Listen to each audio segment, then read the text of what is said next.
शहंशाह है वाला की आमद आमद है, ये कौन सी शाहे वाला की आमद आमद है। बोलो मरहबा, बोलो मरहबा, बोलो मरहबा, बोलो मरहबा।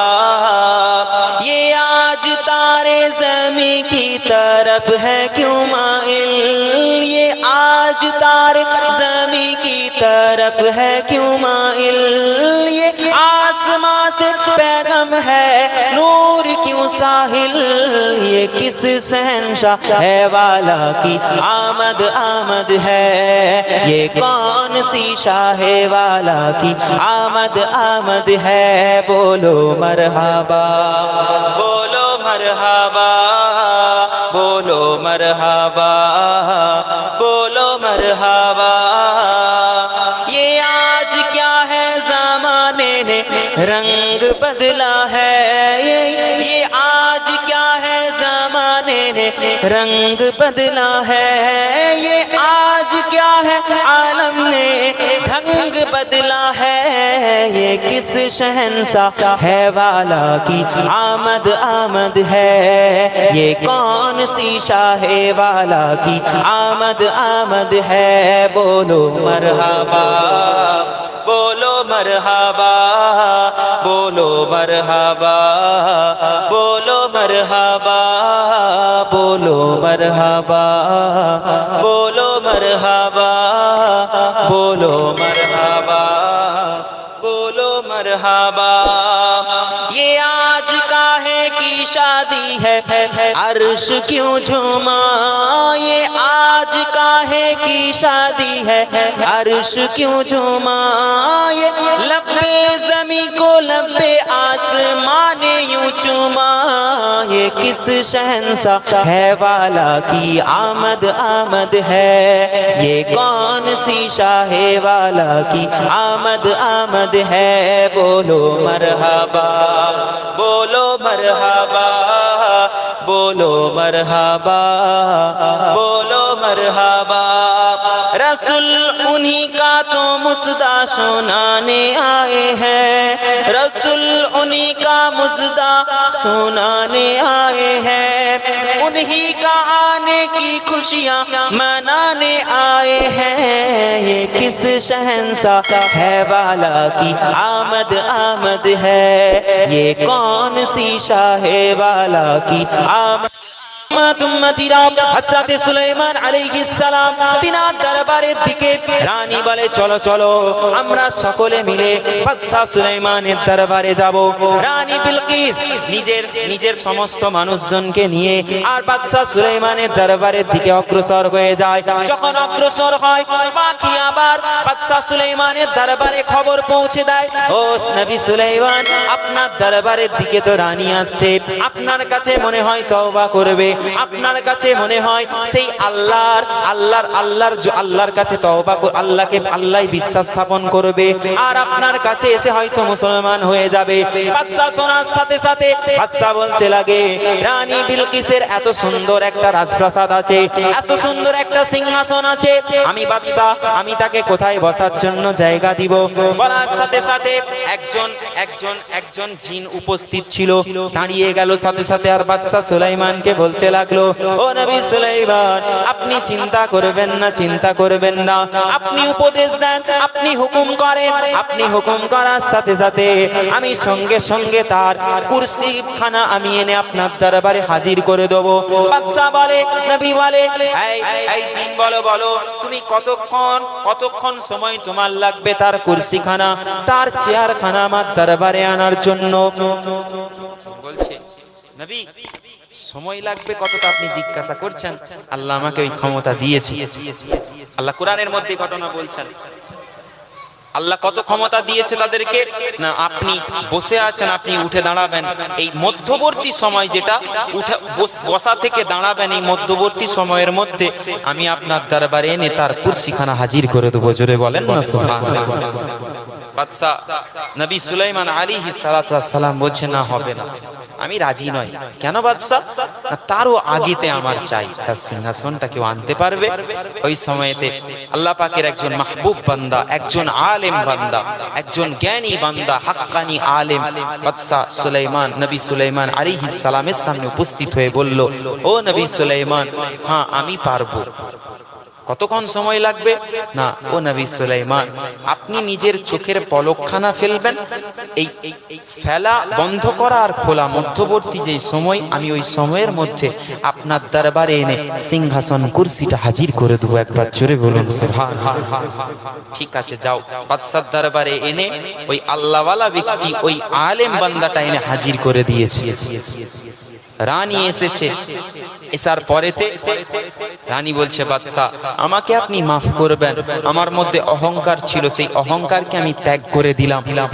আমার কোথায় ইয়ামান, কোথায় ইয়ামান? সেই ইয়ামান থেকে আমার রাজপ্রাসাদ, যেই রাজপ্রাসাদে আমার সিংহাসন রাখা ছিল, আমার চেয়ারটা রাখা ছিল, যেই চেয়ারটাকে আমি তালাবন্দি করে এসেছিলাম, সাতটা স্তরের দেওয়ালের ভিতরে এই সিংহাসন রাখা ছিল, 7টা তালা দেওয়া ছিল, সেগুলোর মধ্য থেকেও আপনার লোক, আপনি আমার সিংহাসনকে এনে হাজির করে দিয়েছেন। হ্যাঁ, আমি বিশ্বাস আনলাম সেই আল্লাহর ওপরে, আমি বিশ্বাস আনলাম, আমি আপনার কাছে, আমি সেই আল্লাহর কাছে, আল্লাহর দরবারে তওবা করলাম, আমি আপনার হাতে হাত রেখে আমি তওবা করে মুসলমান হয়ে গেলাম। জোরে বলুন না সুবহানাল্লাহ। অহংকার তার মধ্যে ছিল, হুরুর তার মধ্যে ছিল, কিন্তু থাকার পরেতেও সে যখন নিজের ভুলকে বুঝতে পারলো, বোঝার পরেতে যখন তওবা করলো, আমার আল্লাহ তাকে কবুল করে তার যেই জায়গা ছিল সেইখান থেকে তার মাকামটাকে আল্লাহ আরো আলা করে দিল, উচ্চ করে দিল। জোরে বলুন সুবহানাল্লাহ। এবার দরুদ শরীফ আল্লাহ।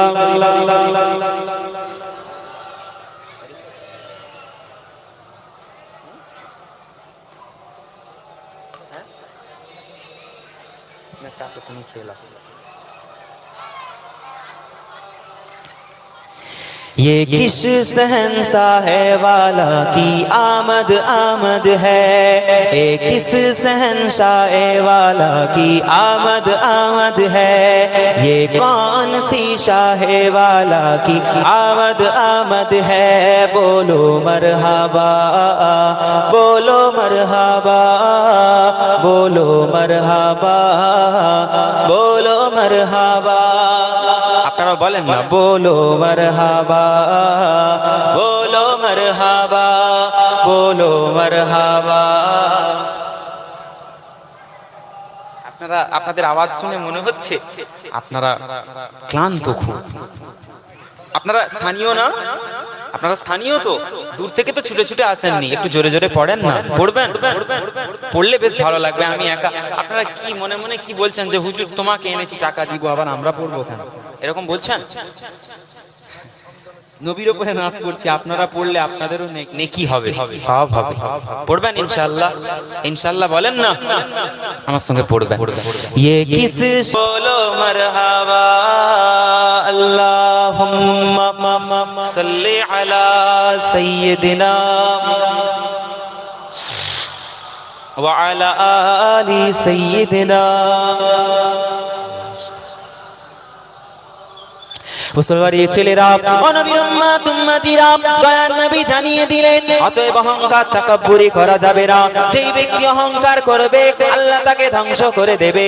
আর যেই ব্যক্তির অন্তরের মধ্যে খৌফে ইলাহি থাকবে, যেই ব্যক্তির অন্তরটা পরিষ্কার থাকবে, যেই ব্যক্তির অন্তরে দয়া মায়া থাকবে, মিসকিনদের প্রতি দয়া, গরিবদের প্রতি দয়া, ইয়েতিমদের প্রতি দয়া, পাড়া প্রতিবেশীদের জন্য দয়া থাকবে, আল্লাহ নবী জানিয়ে দিলেন ওই ব্যক্তি ব্যক্তি আল্লাহ পাকের দরবারে কবুল হয়ে যায়, কবুল হয়ে যায়।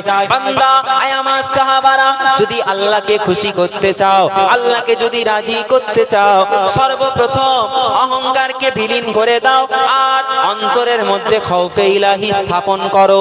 আল্লাহকে ভয় করো, আল্লাহকে। দুনিয়ার तमाम মানুষেরা তোমার এগেইনস্টে চলে যাবে, দুনিয়ার तमाम মানুষেরা তোমার বিরুদ্ধে চলে যাবে। তুমি হয়তো নামাজ পড়ছো, তুমি হয়তো রোজা রাখছো, তুমি হয়তো দান করছো, তুমি হয়তো একজন হাক্কানি আলেমের দরবারে যাচ্ছ, তার সঙ্গে ওঠা বসা করছো, তার সোহবত লাভ করছো। আর এটা দেখে কিছু মানুষ যারা হয়তো আলেম ওলামাকে ভালোবাসে না, যারা হয়তো পীর সাহেবকে ভালোবাসে না, যারা হয়তো পীরজাদাকে ভালোবাসে না, তুমি কিন্তু পীরজাদাকে মহব্বত করো, ভালোবাসো, পীর সাহেবের আতাত করছো। তোমাকে যদি কোনো ব্যক্তি দেখে নাক সিটকায় অথবা খারাপ বলে, মন্দ বলে, তুমি ভয় করবে না, তাকে ভয় করবে না। দয়ার নবী জানিয়ে দিলেন, যেই বান্দা শুধুমাত্র আল্লাহর ভয় অন্তরে রাখে, তারাই তো হলো আল্লাহ পাকের একজন বন্ধু। আল্লাহর বন্ধু যারা হয়ে যায়, দুনিয়ার ভয় তাদের থাকে না, আখিরাতের ভয় তাদের থাকে না। আল্লাহর ওয়ালি যারা হবে, তাদের কবরের মধ্যেও চিন্তা থাকে না, কবর তাদেরকে ডাক দেয়, ডাক দেয়। যারা আল্লাহ ওয়ালা হয়ে যায়, তারা যখন দুনিয়ার জমিন থেকে ইন্তেকাল করে যায়, দুনিয়ার জমিন থেকে তাদের মওত হয়ে যায়, মৃত্যুবরণ করে নেয়, সঙ্গে সঙ্গে কবর আল্লাহর দরবারে শুকরিয়া আদায় করে আর বলতে লাগে, ও রব্বি আল্লাহ পাক, আপনার দরবারে শুকরিয়া। কেন না আপনার একজন মাহবুব বান্দা, আপনার একজন ওলি বান্দা, আপনার একজন দোস্ত, আপনার একজন বন্ধু, আজকে আমি কবর আমার কাছে আসছে, আমি বড় ধন্য, বড় ধন্য। আর আপনি যদি গুনাহগার হন, আপনি যদি দুনিয়ার জমিনে খারাপ কাজ করে বেড়ান, আপনি যদি আল্লাহর ইবাদত না করেন, আপনার জন্য কবর কিন্তু আল্লাহর দরবারে আপনার জন্য দোয়া চাই, এই বলে যে আল্লাহ পাক আপনার একজন বদকার বান্দা আমার মধ্যে আছে।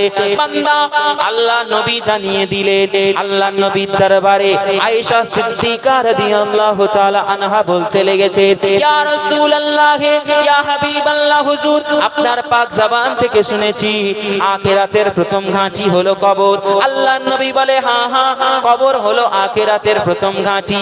এই আয়েশা, কবরের মধ্যে যেই বান্দা পারাপার হয়ে যাবে, কবরের সওয়াল জবাব, কবরের মাটির চাপ, এইগুলো যার হবে না, আল্লাহর আখিরাতে, আল্লাহ যেই আখিরাত বানিয়েছে, আল্লাহ যেমন দুনিয়া বানিয়েছে, সেই রকম ওয়াল ইয়াউমিল আখিরি, আল্লাহ আখিরাতও বানিয়েছে, সেই আখিরাতে তাদের চিন্তা থাকবে না। কেননা কবরে পাশ হয়ে যাওয়া মানে আল্লাহর আখিরাতেও পাশ হয়ে যাবে।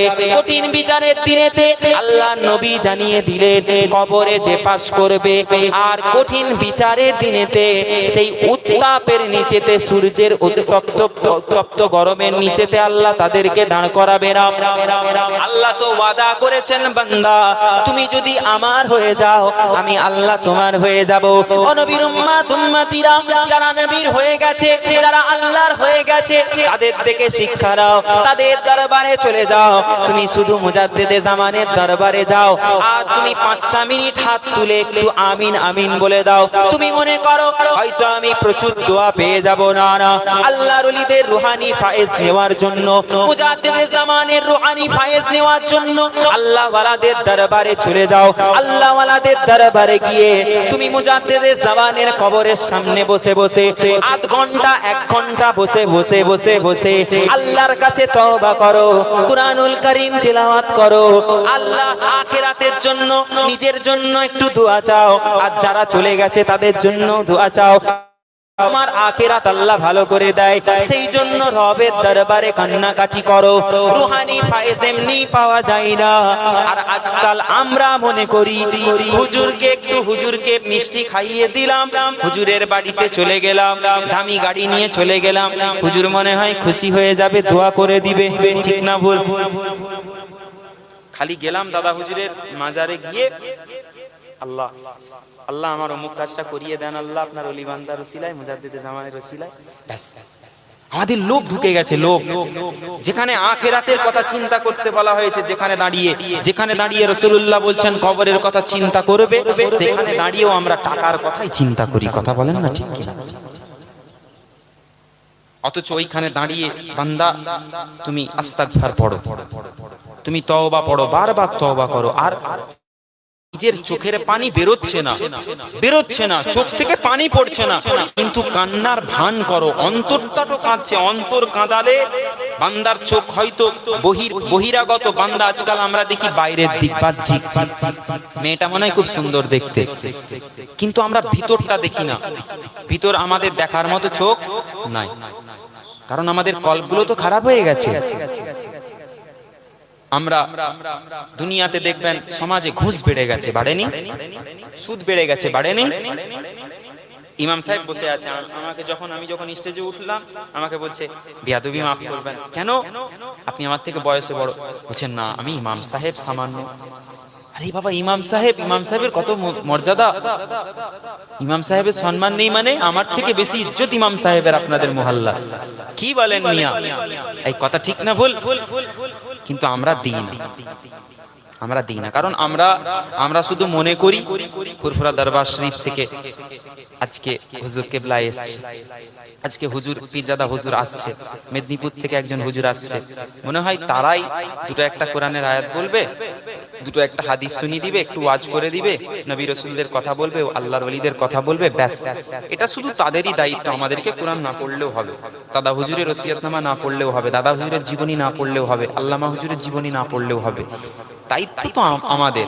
কথা বলেন না ঠিক কিনা? দাদা হুজুরকে মানি, তিনাকে শুধু তিনার দরবারে যাওয়া এটা মানা নয়। আপনাকে জীবনে একবারও ফুরফুরা যেতে হবে এর কোনো মানে নেই তো। আপনি হয়তো জীবনে একবারও গেলেন না, এর জন্য কি গুনাহ লেখা হবে? না। দাদা হুজুরকে মোহাব্বত করি, মানি, কিভাবে মানবো? তিনার ওসিয়তনামাটা পড়বো বারবার, তিনার মতাদর্শ, তিনার নীতি আদর্শকে মজবুত করে যদি ধরতে পারি, তবে এটার নামই হলো ভালোবাসা, মোহাব্বত। মুখে দাদা হুজুর, অন্তরে দাদা হুজুর নাই আমাদের। আল্লাহ আমাদের সঠিক বুঝ দান করুক, বলেন আমিন। আমরা যাচ্ছি উমরা করতে, আমরা অমুক করতে, আমরা তমুক করতে, আমাদের অহংকার হয়ে গেছে। বারবার আমি অহংকারের কথা এই জন্য বলছি যে আজকাল মানুষ এত গুমরাহ হয়ে যাচ্ছে, গুমরাহ করে দেওয়া হচ্ছে তাদেরকে, টাকার লোক অন্তরে ঢুকিয়ে দেওয়া হচ্ছে। বান্দা টাকার জন্য নিজের ঈমানকে বিক্রি করে দিচ্ছে, ঈমানের সওদা করে টাকার জন্য। যেই মুজাদ্দিদে জামান দাদা হুজুর কিবলা রাহমাতুল্লাহ আলাইহি আমাদেরকে শিক্ষা দিয়ে গেলেন, বাবা খবরদার ঈমানের সওদা করবে না টাকার বিনিময়ে, ঈমানের সওদা করবে না। আর আমরা ঈমানের সওদা করছি। যেই দাদা হুজুর আল্লাহওয়ালারা হলেন জীবিত, আল্লাহওয়ালারা হলেন জিন্দা, এটা আমাদের আকীদা, আমাদের বিশ্বাস। জুড়ে বলবেন না সুবহানাল্লাহ? অনেক লোকে বলে ফুরফুরা কেন যাও, বলেনি? আমি এই স্টেজে বসে আমি বলবো না দেওবন্দি কাফের, দেওবন্দি খারাপ, বেরেলি কাফের, বেরেলি খারাপ, তওবা আস্তাগফিরুল্লাহ। আমি কি বলার? আমি কেন বলবো যে অমুক ইমাম সাহেবটা তাবলীগ, জামাতি, দেওবন্দি, ফুরফুরা, বেরেলি, আজানগাছি, আহলে হাদিস? আমি কেন বলবো? জাজ করব? নামাজ পড়াচ্ছে সে, তার আকীদার গন্ডগোল থাকলে, তার ভুল থাকলে আল্লাহর কাছে সে জবাব দিবে। আমি কেন বলবো যে ওই লোকটা খারাপ, ইমাম সাহেব খারাপ, ওর পিছনে নামাজ হবে না? এটা আমি বলার কে? কথা বলেন ঠিক কিনা? সেই দাদা হুজুরের দরবারে আমরা যাই। কিছু মানুষ বলে কেন যাও? এই জন্য যাই কারণ আল্লাহ পাক রব্বুল আলামিন, আমি নিজের চোখে দেখেছি। আমি কদিন আগে আজমির শরীফ গিয়েছিলাম জিয়ারতে। আমি গিয়ে দেখেছি যে এই বাংলার জমিনে পীর মাশায়েখরা, আল্লাহর ওলিরা, মুজাদ্দিদে জামান, তিনার খলিফাগণ, পীর মাশায়েখরা কিভাবে খিদমত করেছে দিনের জন্য, শিরক বেদাতকে দূর করার জন্য। যদি যান কোনোদিনও, একটু গিয়ে দেখে নেবেন, তবে আপনি বুঝতে পারবেন। দেখেন, দূর থেকে দেখে কিছু বোঝা যায় না, আপনাকে যে জায়গাটায় অবজার্ভ করতে হবে, মেহসুস করতে হবে, বুঝতে হবে।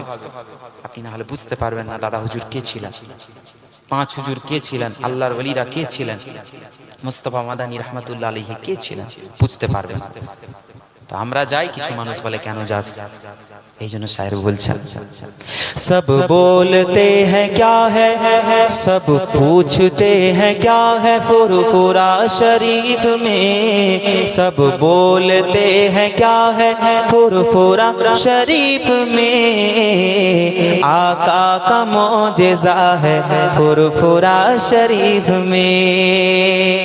নবী পাকের মোজেজা হলেন আমার আপনার দাদা হুজুর কিবলা রাহমাতুল্লাহ। রহমতুল্লাহ আলাইহি, জোরে বলবেন না সুবহানাল্লাহ। হ্যাঁ দাদা হুজুর, অস্বীকার আমরা করব না, যারা অস্বীকার করে সেটা তাদের ব্যক্তিগত ব্যাপার, আল্লাহকে তারা জবাব দিবে।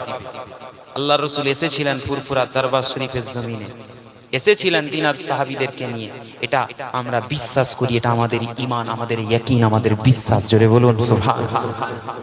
सब बोलते हैं क्या है, सब पूछते हैं क्या है, फुरफुरा शरीफ में आका का मौजज़ा है, फुरफुरा शरीफ में। जिस वक्त मैंने देखा है रौजा हुजूर का, जिस वक्त मैंने देखा है रौजा हुजूर का, मैं देखते ही हो गया आशिक हुजूर का।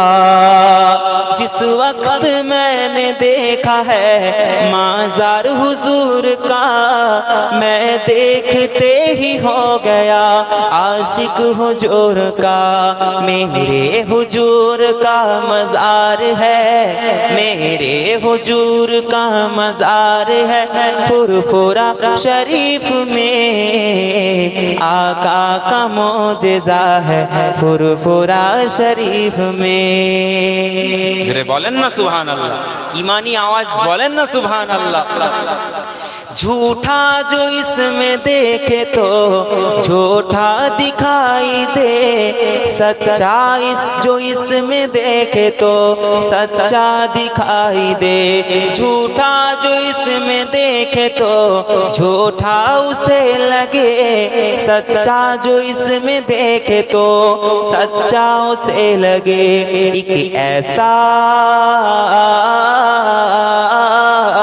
एक ऐसा आईना है फुरफुरा शरीफ में, आका का मौजज़ा है फुरफुरा शरीफ में। हम सब का पेशवा है फुरफुरा शरीफ में। और खाकर दादा के नाम की रोटी खामोश है, वो सुन ले कान खोल कर जो भी खामोश है।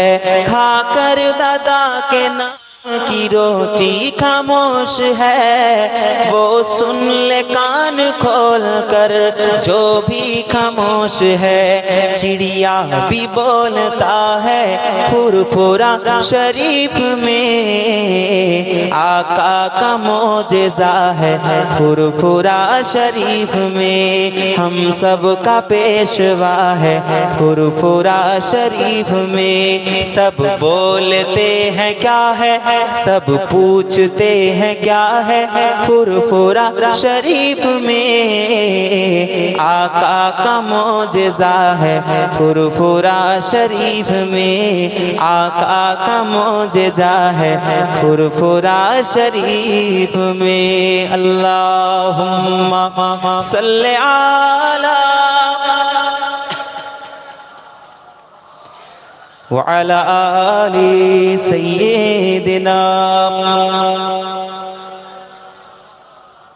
সম্মানিত হাজিরিন, আল্লাহ নবী দিন ও দুনিয়ার বাদশা আল্লাহ নবীর একটা হাদিসে পাক আল্লাহ নবী বলছে, বান্দা আখেরি জামানা, সেই আখেরি জামানার আগেতে নিজের ঈমানটাকে মজবুত করতে হবে।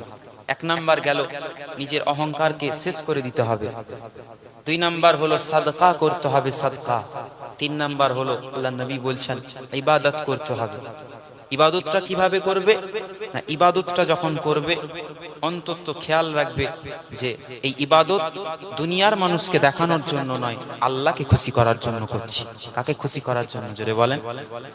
আমরা সবাই বিশ্বাস করি, নামাজ পড়ার সময় এটা ইয়াকিন রাখি তো? রাখি ইনশাআল্লাহ। আলহামদুলিল্লাহ বলেন আলহামদুলিল্লাহ। অনেকে কি করে, সারা সপ্তাহ নামাজ পড়েনি, জুম্মার দিনে গিয়ে মসজিদে নামাজ আদায় করে, তাও আবার কি 2 রাকাত। বর্ষাকাল গেল, বর্ষাকালে যদি বৃষ্টি হয়ে যেত, আল্লাহ সব বসে রয়ে গেছে জব্দ।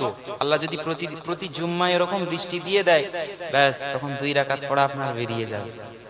আপনি বলেন আমি দাদা হুজুরকে ভালোবাসি, আপনি বলেন নবীকে মুহাব্বত করি, নবীর সুন্নাতকে ছেড়ে দিচ্ছেন। আরে যেই নবী জানিয়েছে আমার একটা সুন্নাত তুমি যদি কায়েম করো আখেরি জামানায়, আমি নবী জানিয়ে দিলাম আল্লাহ পাক তোমাকে 70টা শহীদের মর্যাদা দান করবে। জোরে বলুন সুবহানাল্লাহ।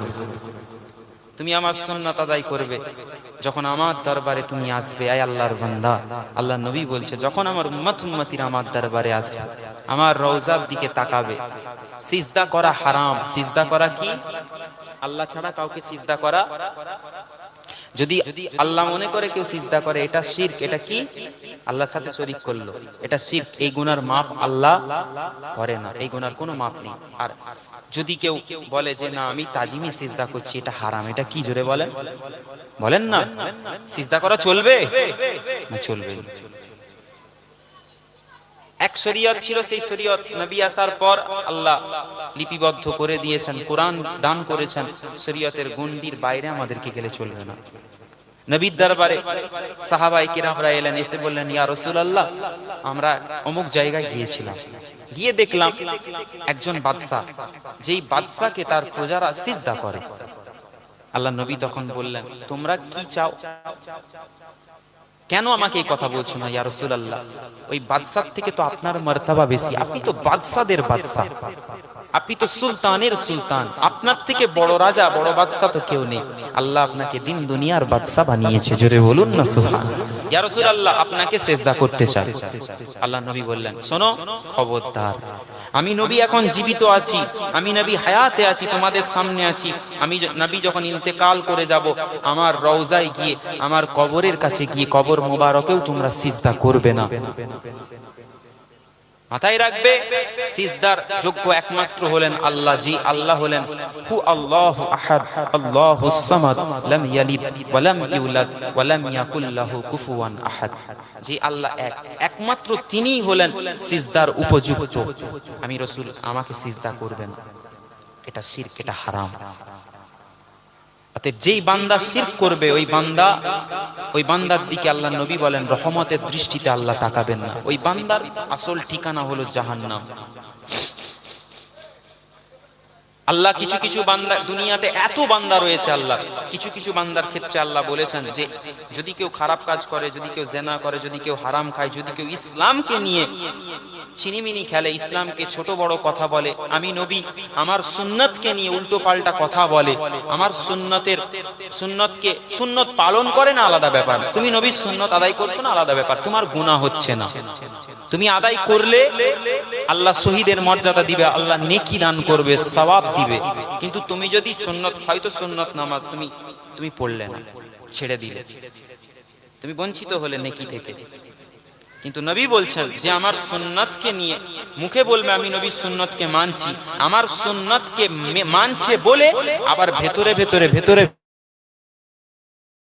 ইসলামের বিরুদ্ধে কিছু কাজ করবে, আমি নবী আমার এগেইনস্টে কিছু কথা বলবে, ইসলামের বিরুদ্ধে কিছু কথা বলবে, আমার সুন্নাহর বিরুদ্ধে কিছু কথা বলবে, আল্লাহ পাক ওই বান্দা সম্পর্কে জানিয়েছেন তারা হলো চতুষ্পদ জন্তুর থেকেও নিকৃষ্ট। সুবহানাল্লাহ। আল্লাহ বলছেন আমি এরকম বান্দা দিয়েছি, আমার কিছু বান্দা আছে, এই হাবিব এই কাজ যে বান্দারা করবে তারা চতুষ্পদ জন্তুর থেকেও খারাপ।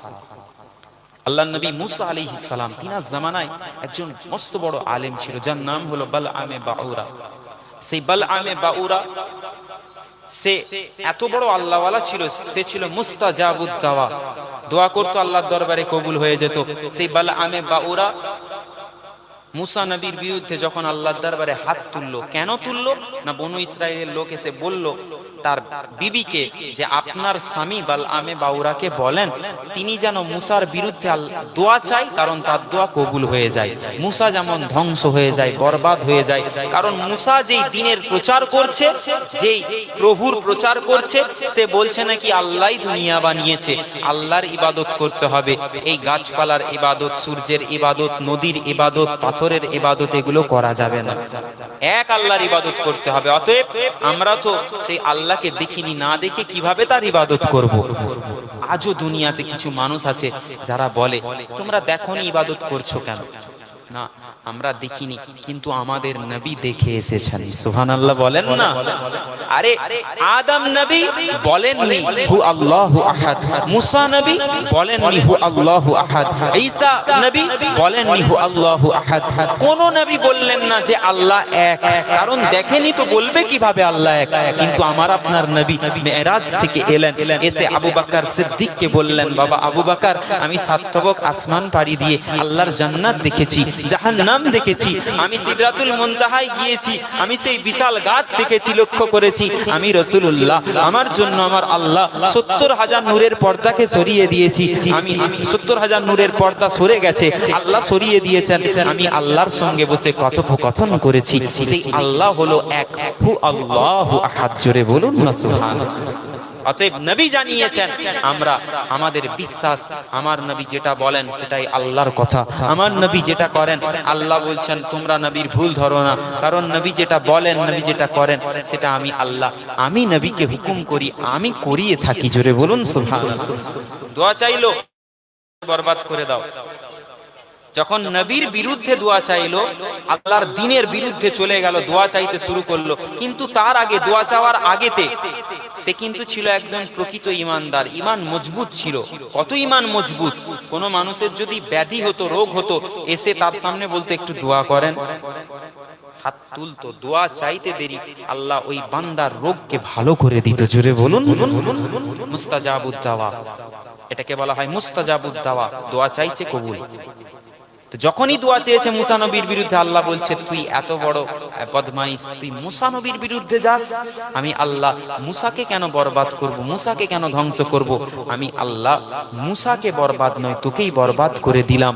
আল্লাহ তার হালতটা কুকুরের মতো করে দিয়েছিল, তার জিভখানা ঝুলছিল, তার হাতগুলো লটকাচ্ছিল জমিনের দিকে। গোটা বনু ইসরাইল গোত্রের মানুষেরা সেই দিন দেখেছিল সেই বালআমে বাউরা।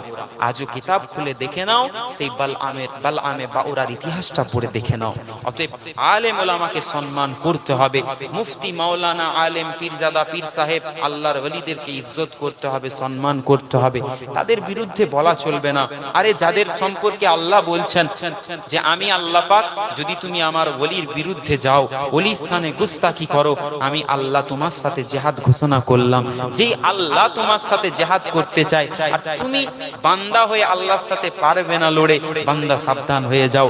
আল্লাহর ওলিদেরকে, আলেমদেরকে, পীর সাহেব, পীরজাদা, আলেম, মুফতি, মাওলানা, হাক্কানি ওলিদেরকে মোহাব্বত করো, ভালোবাসো। তোমার যদি পছন্দ না হয়, তুমি দূরে চলে যাও, তাদের বিরুদ্ধে মুখ খুলতে যেও না। আল্লাহ পাক রব্বুল আলামিন আমাদের হাল কিন্তু, আল্লাহ নবী বলছেন সেই বালআমে বাউরার মতো হাল একদল বান্দার হবে কঠিন বিচারের দিনে। কেন হবে জানেন? কারণ আমরা নামাজ পড়ি, আমরা মুখে বলি আশহাদু আল্লা ইলাহা ইল্লাল্লাহ, বলি না? আমরা সাক্ষ্য দিই তো, আমরা কলেমা পড়ি লা ইলাহা ইল্লাল্লাহু মুহাম্মাদুর রাসূলুল্লাহ সাল্লাল্লাহু তাআলা আলাইহি ওয়াসাল্লাম, আমরা জবান থেকে পড়ি, অন্তর কিন্তু আমাদের মরে গেছে। অথচ আল্লাহ নবী বলছেন সর্বপ্রথম হলো অন্তর। তোমার অন্তরকে তুমি সজাগ করো। দুনিয়ার মানুষ, তোমার যখন অন্তরটা জেগে যাবে, কল্পটা জেগে যাবে, কল্প জারি হয়ে যাবে, মানুষ তখন তোমাকে পাগল বলবে। তুমি কি করে বুঝবে যে তুমি নবীর আশিক হয়ে গেছো? নবী পাক তোমাকে, আল্লাহ তোমাকে কবুল করে নিয়েছে নবীর আশিক হিসেবে। তুমি তখন উদাহরণ স্বরূপ দেখে নিবে, দুনিয়ার মানুষ তোমাকে পাগল বলবে। সুবহানাল্লাহ বলেন না। যিনি কাবার কাবা, তিনার প্রেমে মগ্ন যখন তুমি হবে, ফতে আলী ওয়াইসি রাহমাতুল্লাহ আলাইহি রাসূলে নোমা। কেন রাসূলে নোমা বলা হয়? তিনি যখনই চোখ বন্ধ করতেন আর আল্লাহর দরবারে নিয়ত করতেন, আল্লাহ আপনার হাবিবকে একবার দেখতে চাই, বলার সাথে সাথে আমার আল্লাহ রাসূলুল্লাহর সাথে হুজুরের দিদার করিয়ে দিত। জোরে বলো। আপনি আমিও নিয়ত করি যে আমরা আজ থেকে ভালো মানুষ হব, নামাজ পড়ব, আমরা সুদ খাবো না, আমরা মদ খাবো না, আমরা জিনা থেকে দূরে থাকবো, আমরা হালাল ভক্ষণ করব, হারামকে আমরা ত্যাগ করে দেব। বলি ইনশাআল্লাহ। জোরে বলি ইনশাআল্লাহ। হাত তুলে দেখায় নারে তাকবীর, নারে তাকবীর, নারে তাকবীর। ওয়াদা খেলাপ করা যাবে না। নামাজ আপনাকে পড়তে হবে। যদি আমি হুজুর আমাকে এসে আপনি বলেন 1000 টাকা দিয়ে দিচ্ছি হুজুর, আপনার লেজ ধরে আমি পারাপার হয়ে যাব, এরকম করে যদি পারাপার হওয়া যেত তাহলে বান্দা কোনো আল্লাহর ওলি বলতো না যে বাবা তোমরা নামাজ পড়ো। দাদা হুজুর তিনার মুরিদ মুতাকিদিনদেরকে বলতেন না বাবা নামাজ পড়ো, নামাজ ছেড়ে দাও, আমি দাদা হুজুর আমি আছি তো না। নামাজের হিসেব আল্লাহর দরবারে পাই টু পাই দিতে হবে, আল্লাহ বুঝে নিবে। নামাজের হিসেব আল্লাহ বান্দার কাছে সর্বপ্রথম নিবে। আল্লাহ আমাদেরকে বুঝার তৌফিক দিক, বলুন না আল্লাহুম্মা আমিন। মুসলমানের ছেলেরা ও নবীর উম্মত উম্মতিরা, আল্লাহ পাক রব্বুল আলামিন ইবাদত করার জন্য হুকুম করেছেন। আল্লাহ পাক রব্বুল আলামিন শিক্ষার কথা বলেছেন, শিক্ষা যেমন কুরআনুল কারীম আল্লাহ দিয়েছেন, যেই কোরআনকে আল্লাহ পাক আল হুয়া কুরআনুম মাজিদ ফি লাউহিল মাহফুজ আল্লাহ পাক সুরক্ষিত করে রেখেছে। আমরা 30 পারা কোরআন সূরা ফাতিহা থেকে নিয়ে সূরা নাস পর্যন্ত আমরা তেলাওয়াত করি, আমরা পড়ি। আলেম ওলামারা তেলাওয়াত করেন, কোরআনে হাফেজরা কত সুন্দর করে পড়ে। এই আল্লাহর বান্দারা, এই আল্লাহর বান্দারা শুনেন, শুধু আলেম ওলামারা পড়লেই হবে না, আপনাদের উপরেও আল্লাহ পাক শিক্ষা গ্রহণ করাকে ফরজ করেছে। কি করেছে? ফরজ, ফরজে আইন। পর্দা করা ফরজ কাদের জন্য? কাদের জন্য? জোরে বলেন, সবাই বলেন। মা বোনেদের জন্য। এই যে একটা ভুল কথা আপনাদের চিন্তা ভাবনা, এটা ভুল। আল্লাহ হুকুম করেছেন মহিলাদের জন্য পর্দা যেমন ফরজ, পুরুষদের জন্য নিজের চোখের হেফাজত, চোখের পর্দা করাটা ফরজ। তাহলে আমাদের জন্য পর্দা ফরজ, মহিলাদের জন্য ফরজ। একটা মেয়ে রাস্তা দিয়ে হেঁটে হেঁটে যাচ্ছে, এখন ধরেন পর্দা করা ফরজ, কেউ মানছে না, তার ব্যক্তিগত ব্যাপার, আল্লাহকে সে হিসেব দিবে, আল্লাহ তার বিচার করবে। সে অর্ধ উলঙ্গ জামা পরে, ধরেন হাতা নেই, গায়ে ঠিক মতো মাথায় ওড়না নেই, মাথার চুল খুলে সবাইকে দেখাতে দেখাতে যাচ্ছে, আপনি কেন বান্দা তাকাবেন? আপনি নিজের চোখকে হেফাজত করতে পারেন না? আল্লাহ এই পর্দার কথাই বলেছেন পুরুষদের ক্ষেত্রে। আল্লাহ নবী বললেন নিজের চোখের হেফাজত করতে জানো। আবার আল্লাহ নবী বলছেন তোমার জবানের পর্দা করো, জবানের হেফাজত করো। মা বাপের সাথে শালীনতার সাথে কথা বলো, গैर মুহাররম তার সাথে বেশি গল্প করতে যেও না, কথা বলো না, এটা হারাম, এটা হারাম। তুমি অযথা অনার্থক তুমি কথা বলে যাচ্ছ, গল্প করে যাচ্ছ রাতের পর রাত জেগে, এটা হারাম, এটা চলবে না, এটা জিনা। আবার আল্লাহ নবী বলছেন হাতের কথা, হাতের জিনা, হাতের জিনা করি না, হয়ে যায় অনিচ্ছাকৃত ভাবে হলে আল্লাহ মাফ করবেন। যদি ইচ্ছাকৃত ভাবে কেউ হাতের জিনা করেন, হাতের জিনা যেমন উদাহরণ স্বরূপ ধরেন আমার কাছে একটা ফোন আছে, আমি ফোন খুলে আমি ক্রোমে গেলাম, কি আমি গুগল খুললাম, খুলে আমি খারাপ ভিডিও, খারাপ ফটো, খারাপ আপনার গান বাজনা আমি এই হাত দিয়ে চালাচ্ছি, এই চোখ দিয়ে দেখছি, চোখেরও জিনা, আমার হাতেরও জিনা, আল্লাহ গুনাহ লিখছে আমার জন্য। বুঝছেন আপনারা বুঝতে পারছেন তো? বান্দা অন্তরকে ঠিক করো। তুমি দেখাচ্ছ আমার হাতটা সাবান দিয়ে ধুয়ে নিয়েছি পরিষ্কার, তোমার কল্প কালো, এখানে সাবান কে মাখাবে? তোমাকে নিজেকে মাখতে হবে। আল্লাহর নবী সাল্লাল্লাহু আলাইহি ওয়াসাল্লাম এই সাবানের কথা বলেছেন, এই জালির কথা বলেছেন, যেটা হলো আল্লাহর জিকির, যেটা হলো আল্লাহ ওয়ালাদের দরবার। আরে আল্লাহ ওয়ালাদের দরবার কিরকম দরবার? হাক্কানি ওলি যারা হয়, হাক্কানি আলেম যারা হয়, চলে যাও মুজাদ্দিদে জামানের দরবারে, চলে যাও বাংলার গলিতে গলিতে পীর মাশায়েখরা শুয়ে আছেন, আল্লাহর ওলিরা শুয়ে আছেন, তাদের দরবারে চলে যাও। তারা আজকে জীবিত নেই, হায়াতে নেই, ইন্তেকাল করে পর্দা নিয়ে নিয়েছে, বারজাখি জগতে চলে গেছে, তাদের আওলাদদের কাছে বসে যাও। উপযুক্ত আওলাদ যারা হবে তারা আপনাদেরকে দ্বীনের তালিম দিবে, নামাজের তাগিদ দিবে, নামাজের কথা বলবে, শিক্ষা দেবে, কোরআনের শিক্ষা দিবে, হাদিস শোনাবে দুটো, আর আপনাকে নিয়ে দেখবেন জিকির করাবে। জিকিরের ফায়দা কি? আল্লাহর রাসূল বললেন আল্লাহর জিকির করলে, যত জিকির করব, আমাদের পীর মাশায়েখরা আমাদের মুরব্বিদেরকে নিয়ে বসে বসে করতেন, আমাদের পীর মাশায়েখরা করতেন। কেন করতেন? এই জিকিরের ধাক্কায় কলবের ময়লাগুলো পরিষ্কার হয়ে যায়। বান্দা তুমি বাইরের ময়লা, বাইরের ফর্সা, বাইরের কালো চামড়া দেখে লাভ নেই, বাইরের ফর্সা চামড়া দেখে কোনো লাভ নেই। বান্দা অন্তরটা আল্লাহ দেখে, এই অন্তর তোমার কল্প পরিষ্কার। আল্লাহ নবী সাল্লাল্লাহু আলাইহি ওয়াসাল্লাম বলছেন, যার অন্তর, যার কল্প, যার দিল পরিষ্কার, আল্লাহ পাক রব্বুল আলামিন তার গোটা শরীরটাই পরিষ্কার করে দিবেন। জোরে বলুন সুবহানাল্লাহ। মুসলমানের ছেলেরা, নবীর উম্মত উম্মতিরা, যাদের অন্তর পরিষ্কার ছিল, যাদের কল্প পরিষ্কার ছিল, আল্লাহ নবী সাল্লাল্লাহু আলাইহি ওয়াসাল্লামের একজন সাহাবীর কথা আপনাদের কাছে বলে দিয়ে যায়। কোন সাহাবী? আল্লাহ নবী দিন ও দুনিয়ার বাদশা মসজিদে নববী শরীফের মধ্যে বসে বসে ওয়াজ করছে। সমস্ত সাহাবীরা নবী পাকের ওয়াজকে শ্রবণ করছে। এমত অবস্থাতে একজন সাহাবী, যার গায়ের রংটা কালো, যার গায়ের রংটা ময়লা, যে দেখতে একটু খারাপ, একটু কালো, যার অর্থ সম্পদ নাই, যার বাড়ি নাই, যে হলো গরিব। কেমন গরিব? না, মসজিদে নববী শরীফে সিঁড়ি রয়েছে, সেই সিঁড়িতে পাথর ইট মাথায় দিয়ে ঘুমিয়ে থাকে, এতটাই গরিব। সেই সাহাবী নবী পাকের সামনে উপস্থাপন, নবীর সামনে বসে আছে। নবী পাক তার দিকে একবার তাকাচ্ছে, আবার ওয়াজ করছেন, বাকি সাহাবাদের দিকেও তাকাচ্ছেন, লক্ষ্য করছেন। আল্লাহ নবী দিন দুনিয়ার বাদশা ওয়াজ শেষ করে ওই সাহাবী, গরিব সাহাবীর দিকে তাকালেন, তাকিয়ে বলতে লাগলেন, এই বাবা সাহাবী, তোমার কি কষ্ট বলো? তোমার মনটা বড় খারাপ, তোমার মনে মনে তুমি কি চিন্তা করছো? আমি রাসূলুল্লাহ, আমাকে বলে দাও।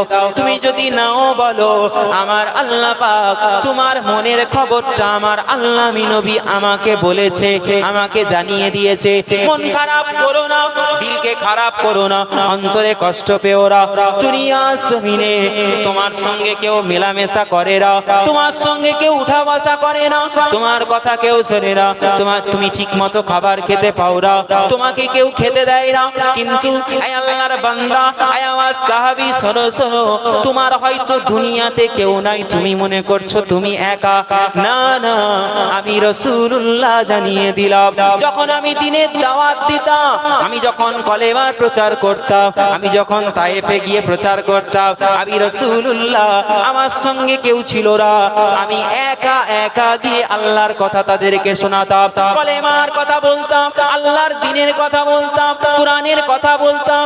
আমাকে কাফেররা আঘাত করতো, আঘাত। আমি রাসূলুল্লাহ 1 তারিখে যখন আমি তায়েফে দাওয়াত দিচ্ছিলাম, একজন কাফেরদের নেতা একটা বড় পাথর আমি রাসূলে পাক আমার কদম মোবারকে মারলো। কদম মোবারকে আঘাত করার সাথে সাথে আমার কদম মোবারক কেটে গেল, কেটে গিয়ে রক্ত মোবারক জমিনে পড়তে লাগলো। আমি রাসূলুল্লাহ, আমি কিন্তু তখনও নিজেকে একা মনে করিনি। আমি যদি একা মনে করতাম, তাহলে আমি হয়তো ওই দিনেতেই আমি কলেমার প্রচার বন্ধ করে দিতাম। কিন্তু না না, আমি রাসূলুল্লাহ, আমি একা ছিলাম না, আমার আল্লাহ আমার সাথে ছিল।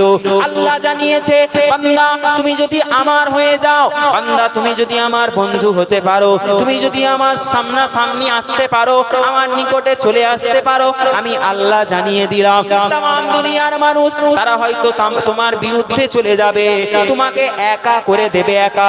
দুনিয়ার মানুষের চোখে তুমি একা হয়ে যাবে, তোমার কেউ থাকবে না। আর যার কেউ থাকবে না, আমি আল্লাহ পাক ওই বান্দার সাথে থাকবো। ও নবীর উম্মত উম্মতিরা, আল্লাহ নবী জানিয়ে দিলেন, আয় আমার সাহাবী, শোনো শোনো, তোমার কেউ নাই, আল্লাহ আছে। আমি রাসূলুল্লাহ, আমি তোমার সাথে আছি। তোমার কি মনের কষ্ট আমাকে বলো। ইয়া রাসূলুল্লাহ, ইয়া হাবিবাল্লাহ, হুজুর, আমি আপনার সাহাবী, অন্যান্য সাহাবী আমার ভাইয়েরা, আমার সঙ্গে কেউ সালাম আদান প্রদান করতে চায় না। কেউ যদি আমাকে বাজারে দেখে ফেলে, আমার কাছ থেকে সরে যায়, আমাকে দূরে সরিয়ে দেয়, কি করবো ইয়া রাসূলুল্লাহ? কেউ আমার সাথে মিশে না, এখন কি করব আপনি বলেন? আমি একা হয়ে গেছি ইয়া রাসূলুল্লাহ। কিন্তু ইয়া রাসূলুল্লাহ, যখন এত দুঃখ কষ্টর মাঝেতেও যখন এই মসজিদে নববী শরীফে এসি, যখন আপনাকে দেখতে পাই, ইয়া রাসূলুল্লাহ, সমস্ত দুঃখ কষ্ট যন্ত্রণা আপনাকে দেখার সাথে সাথে আমার আল্লাহ আমার সবকিছু ভুলিয়ে দেয়। জোরে বলুন না সুবহানাল্লাহ। আল্লাহ নবী বলছেন, কষ্ট পেও না, দুঃখ পেও না। আমি রাসূলুল্লাহ, আমি তোমাকে হুকুম করছি, যাও। তোমাকে একটা হুকুম করব, তুমি কি পালন করবে? ইয়া রাসূলুল্লাহ, আপনার হুকুম পালন করব না মানে? আল্লাহ নবী বলছে যাও তুমি নিকাহ করবে, নিকাহ বিবাহ করবে। ইয়া রাসূলুল্লাহ আমার বাড়ি নাই, ঘুমানোর জায়গা নেই। ইয়া রাসূলুল্লাহ আপনি বলছেন বিবাহ করার জন্য, কে আমাকে বিয়ে করবে? আল্লাহ নবী তখন বলছে যাও আমি রাসূলুল্লাহ একজনের বাড়িতে পাঠাচ্ছি, তার বাড়িতে চলে যাও, গিয়ে আমি রাসূলুল্লাহ একটা পত্র, একটা চিঠি দিচ্ছি, এই চিঠিটা, এই সংবাদটা আমার অমুক সাহাবীর বাড়িতে গিয়ে পৌঁছে দাও। আল্লাহ রসুলের চিঠিখানা নিয়ে সাহাবী গিয়ে পৌঁছেছে ওই বাড়িওয়ালা সাহাবীর বাড়ির কাছে, গিয়ে দরওয়াজায় গিয়ে সালাম দিয়েছে, আসসালামু আলাইকুম। ভেতর থেকে ওয়ালাইকুম আসসালাম জবাব দিয়েছে। দরওয়াজার কাছে এসে বলছে কি ব্যাপার, তুমি কেন এসেছো? না আল্লাহ নবী আমাকে পাঠিয়েছেন।